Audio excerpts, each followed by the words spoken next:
the province of East Turkestan, which is the province that they have called Xinjiang. This is their name. In 1947, the Chinese government basically invaded this province, which was not under Chinese control, and they occupied it, and they acquired it, and they basically made it a part of China. And the people there, they are more Turkish than they are Chinese. They don't speak Mandarin, they don't speak Chinese. Ethnically, they're different. They're not the Hui Muslim. These are what are called the Uyghur Muslims, okay? And the Uyghurs are a branch of the Turkish people. They are not a branch of the Chinese people. And the Uyghurs have been humiliated. They have been colonized for the last 60 years. And obviously, push has come to shove, and the Uyghurs are now fighting back. Of course, they have been fighting for the last 67 years, but especially in the last decade, it's just gone beyond that. Because what has happened is essentially the Han government has started sending in hundreds of thousands of Han Chinese to take over all the businesses, to control all the government, to rob the lands of the people. So what do you think the people are going to do? Their land, their livelihood, their education has been stripped away, just like, Israel and Palestine, what's happening there. So what are the Uyghurs going to do? They're doing what any people would do when they have been subdued and humiliated. So when they are now fighting back, the government is saying, oh, Al-Qaeda there, terrorism there, ISIS there, even though they have nothing to do with those movements, right? They have nothing to do with it. They're fighting for their independence, the Uyghur independence. The UN and Amnesty and others have said that this is one of the worst cases of human rights violations since World War II is taking place right now in that province of Xinjiang or East Turkestan, where essentially the government now has taken the Uyghur people as an enemy. And they are attempting to wipe out Uyghur civilization by force. And they're doing this by forcing them to give up their language, their culture, and of course their religion. And the tactics are truly terrifying. They will make your hair grow white. Mass incarceration, the likes of which has not been seen since Nazi Germany.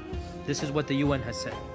Not thousands, not tens of thousands. It is said hundreds of thousands of people have been rounded up at will and taken into concentration camps. Right now, as we speak, where they are forced to be indoctrinated into the Han culture, Mandarin language, forced to eat pork, forced to not pray, basically cannot live their lives as Muslims.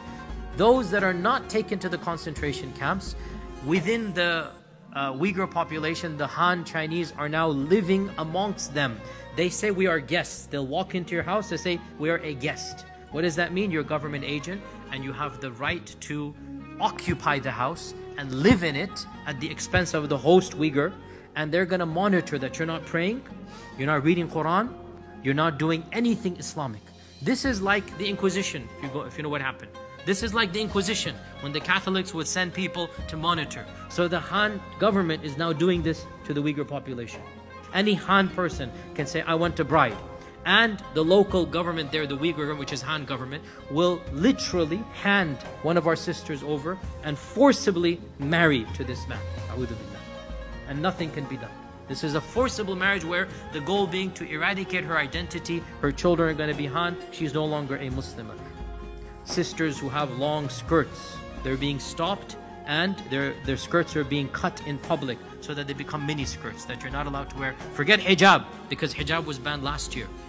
In the broad daylight, there is a table of food in Ramadan, and the Uyghurs are forced to have free lunch on the government. What does that mean? If you don't eat, you will be whipped, killed, tortured, taken away. Everybody is forced to eat. And one of the Uyghur brothers came to me and said his own brother had been arrested and he wants to know the fatwa, can he eat in the daylight of Ramadan to save his life? Because he is being forced as a teacher, school teacher. They took him in front of everybody and they basically gave him a plate of food in Ramadan. And the government is silent, as you know, and the local and the world is silent. This is the reality, unfortunately.